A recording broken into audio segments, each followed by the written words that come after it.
ঊনকোটি জেলার কুমারঘাট রেল স্টেশনে শনিবার থেকে চালু হলো বহির্রাজ্য থেকে আগত যাত্রী সাধারণের জন্য কোভিড টেস্টিং সুবিধাদান কেন্দ্র।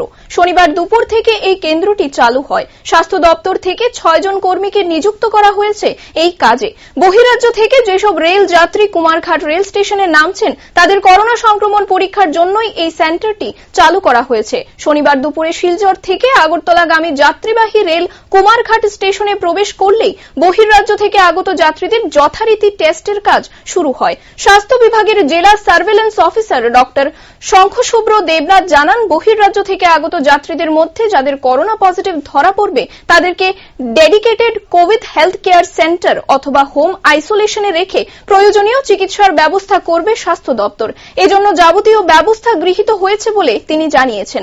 এদিন এই পরীক্ষা কেন্দ্র থেকে শিলচর থেকে আগত এক ব্যক্তির করোনা শনাক্ত হয়। তাকে পাঠানো হয়েছে হোম আইসোলেশনে। তবে করোনা সংক্রমণ আটকাতে গিয়ে কুমারঘাট স্টেশনে এই কোভিড শনাক্তকরণ কেন্দ্রে শারীরিক দূরত্ব বিধিকে শিখিয়ে তুলেই যাত্রীদের মধ্যে হচ্ছে কোভিড পরীক্ষা বলে অভিযোগ। এ নিয়ে আগামী দিনে এখান থেকেই কোভিড ছড়ানোর আশঙ্কাও কিন্তু উড়িয়ে দেওয়া যায় না।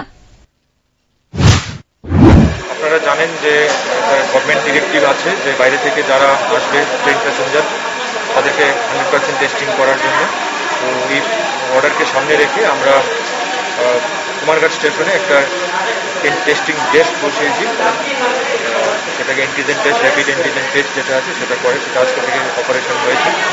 বাইরে থেকে যে ট্রেনগুলো আসে, শিলচর থেকে যে ট্রেনটা এসেছে সেটা থেকে আমরা অলরেডি টেস্ট করা শুরু করেছি এবং পজিটিভও পাওয়া গেছে। তো আরও যত টেস্ট করতে থাকবো পজিটিভ পাওয়া যাবে। তো সবার কাছে অনুরোধ থাকলো যে বাইরে থেকে যারা আসবে সবাই টেস্ট করে নিতে, অধৈর্য হওয়ার কিছু নেই। প্রথম দিন আমরা শুরু করেছি, একটু খচখচ সিচুয়েশন একটু তৈরি হয়ে গেছে। সবাইকে একটু মানিয়ে নিতে হবে, কারণ সিচুয়েশনটা ভালো না।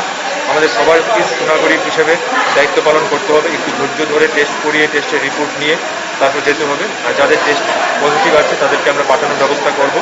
যাদের হোম আইসোলেশনের ব্যবস্থা আছে তারা হোম আইসোলেশনে চলে যাবে। আর যদি কারো হোম আইসোলেশন ব্যবস্থা না থাকে তবে তাদেরকে আমরা আমাদের যে Covid dedicated Covid health centre আছে সেটাতে আমরা পাঠিয়ে দেবো।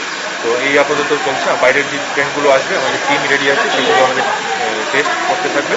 এভাবে আমরা সবাই টেস্টিং বাড়িয়ে